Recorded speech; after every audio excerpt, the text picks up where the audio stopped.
Olá, queridos amigos, sejam todos bem-vindos ao esboço da lição da Escola Sabatina. Estamos chegando no final do trimestre, final do ano, e temos também a alegria de saber que Deus tem abençoado sua igreja através desta lição tão importante que agora já estamos terminando. Mas vai ficar no nosso coração muitos conceitos, muitas doutrinas fundamentais.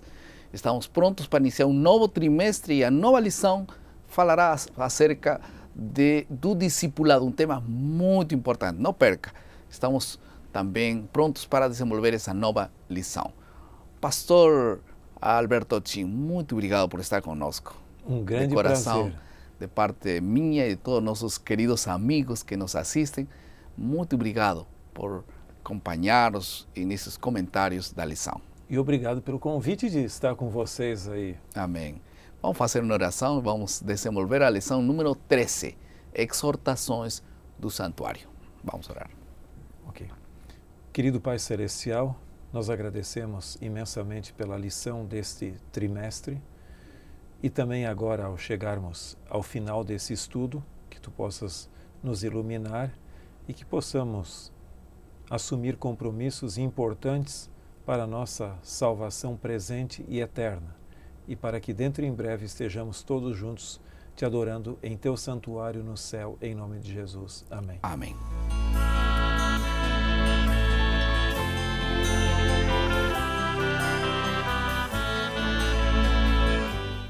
Certa vez, uma matilha de lobos estava viajando pela floresta quando dois deles caíram num buraco.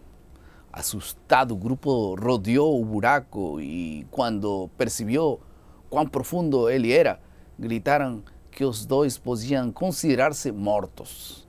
Os dois ignoraram o aviso e tentaram com todas as suas forças e com toda a sua vontade pular para cima e sair daquele buraco.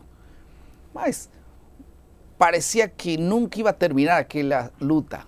A matilha continuou gritando que não adiantava tentar sair porque o buraco era muito fundo e eles estavam perdidos, podiam economizar suas forças e considerar-se mortos.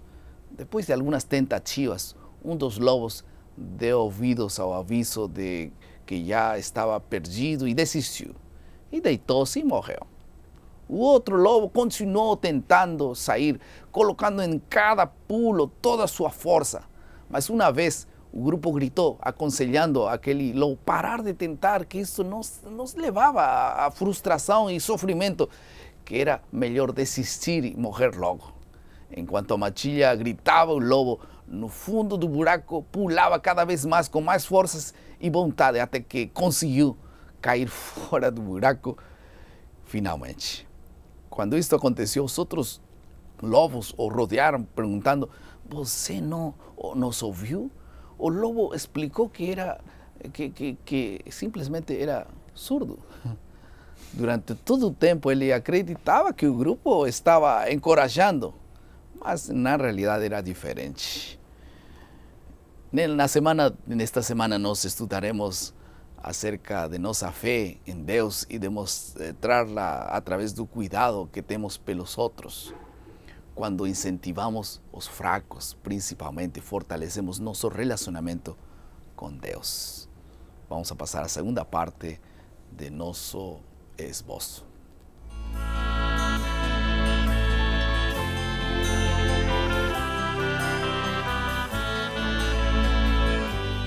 Entrar no santuário e se aproximar confiadamente do trono da graça é um desafio para todos nós.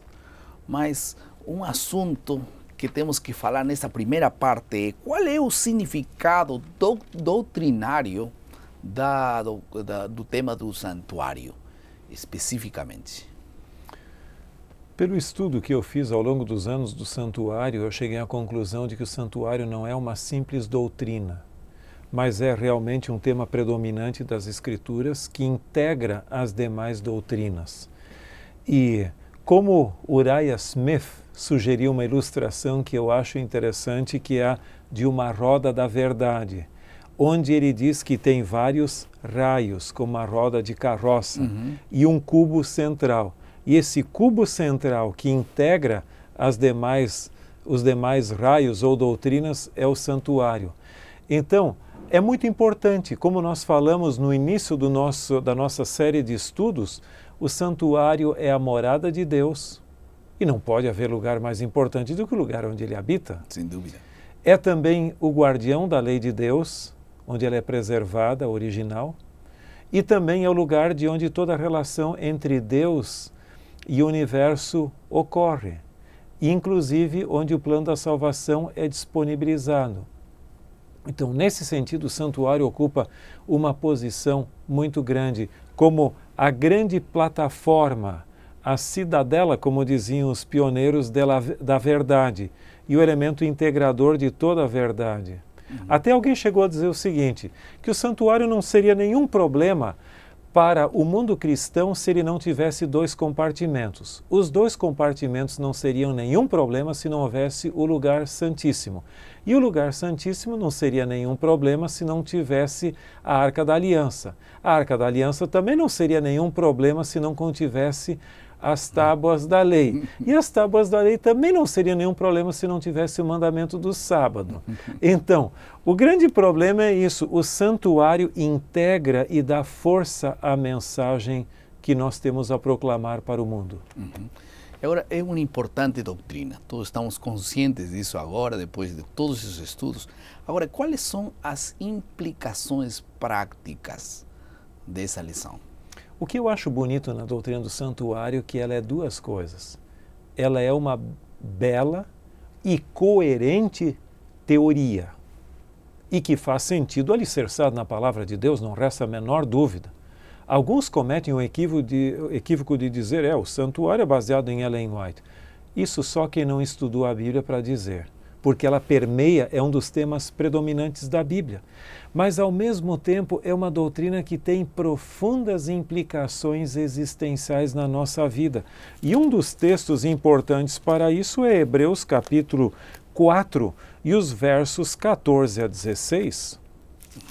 Hebreus 4, 14 a 16 diz: Tendo, pois, a Jesus, o Filho de Deus, como grande sumo sacerdote que penetrou os céus, conservemos firmes a nossa confissão, porque não temos sumo sacerdote que não possa compadecer-se das nossas fraquezas. Antes foi ele tentado em todas as coisas à nossa semelhança, mas sem pecado. Acheguemo-nos, portanto, confiadamente junto ao trono da graça, a fim de recebermos misericórdia e acharmos graça para socorro em ocasião oportuna.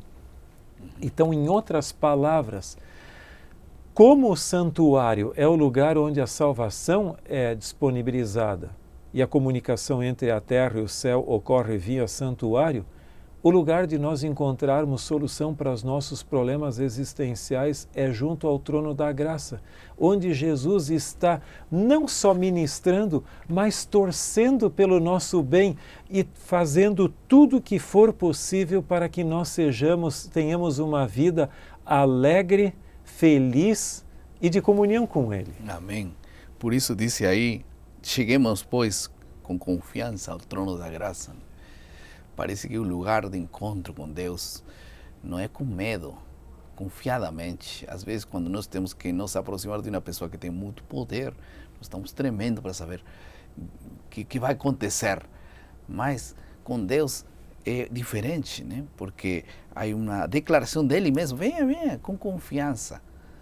Interessante que Ellen White tem uma declaração que eu gosto muito, onde diz que o relacionamento entre Deus e cada alma que se entrega a Ele é tão íntimo e tão pessoal como se não houvesse nenhum outro ser humano ou criatura pelo qual Ele deu o seu Filho. Então, há pessoas que se tornam famosas e já não veem mais a gente, faz de conta que nós nem existimos. Mas com Deus não é assim. Eu sou um indivíduo como se não existisse nenhuma outra criatura no universo. E nós construímos uma comunidade de pessoas, não de indivíduos. A individualidade tem permeado o mundo hoje, né? Cada um vive sua vida, sua própria experiência, mas nós encontramos nesse passagem lindo de Hebreus 10, 25, congregar-nos, não viver cada um sua fé individualmente, sino congregar-nos. Tem muito sentido na experiência do santuário, na forma prática também, né? Das ênfases do santuário que não é uma religião individualista. Bom, eu fico em casa porque na internet tem um sermão mais bonito do que o que eu vou ouvir do pastor da minha igreja. Eu fico em casa porque ali eu posso comungar melhor, não tenho a pressão social do mundo que tanto me cansa. Não vejo a hipocrisia de outras pessoas que vão, etc., né? A religião do santuário é uma religião essencialmente coletiva. Nas festas de Israel, o povo ia junto para celebrar as festas, iam para Jerusalém e nós temos a descrição muito bonita no Espírito de Profecia, onde diz que famílias vinham de lugares muito distantes, cantando os salmos da peregrinação até Jerusalém. E quanto mais perto de Jerusalém, mais famílias iam se unindo ao cortejo, até que finalmente chegavam as grandes festas, onde havia uma sagrada socialização litúrgica e espiritual. Então era uma socialização espiritual. Não era simplesmente para contar piada, como muitas vezes acontece hoje em nossos dias, mas onde juntos eles louvavam a Deus e tinham essa experiência espiritual. Em Hebreus capítulo 10, verso 23, diz: guardemos firme a confissão da esperança, sem vacilar, pois quem fez a promessa é fiel. Aqui temos um significado especial para manter firme, apegar-se com firmeza à esperança. Nunca desista, em outras palavras, mantenham a fé firme. Que chamado aquele, né? Exatamente. Agora, eu creio que quem entende a mensagem adventista como gravitando e integrada pelo santuário, eu creio que dificilmente a pessoa conseguiria deixar a igreja e encontrar-se em algum outro lugar. Sem dúvida. E que Deus possa abençoar, ao fechar esta lição, nosso compromisso com aquele Deus de antes, de agora e de sempre. Vamos a passar rapidamente a nossa terceira parte, nosso esboço, que é a aplicação.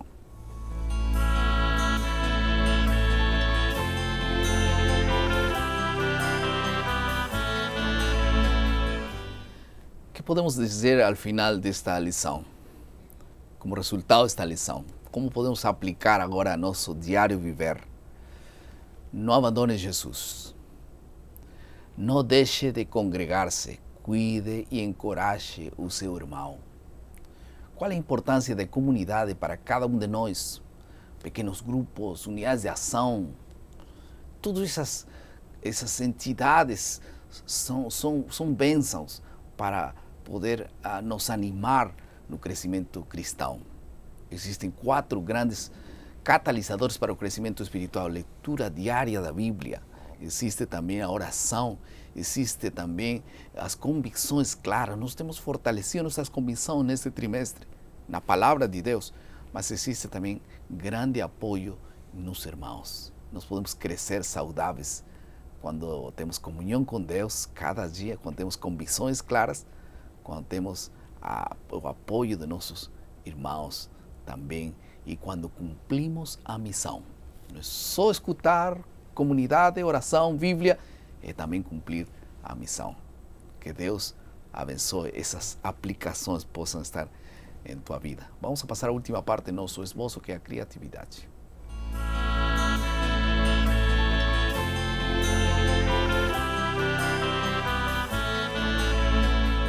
Como irmãos de nosso Senhor, somos chamados a uma vida santa e feliz. À medida que vemos aproximar-se o dia de Deus, reunamos-nos frequentemente para estudar a sua palavra e para exortar uns aos outros a sermos fiéis. Ellen White escreve: essas reuniões terrestres são um meio apontado por Deus pelo qual temos oportunidade de falar um ao outro e reunir toda a ajuda possível a fim de nos prepararmos corretamente para receber nas reuniões celestiais e o cumprimento da garantia de nossa herança. que Deus possa abençoar-nos cada dia. Uma decisão, uma decisão. Podemos tomar várias decisões, mas uma decisão. Não deixe de reunir-se cada dia. Persevere, firme na fé. Deus colocou isso em teu coração. Não desista. Estava pensando em desistir? Deus faz um chamado para você.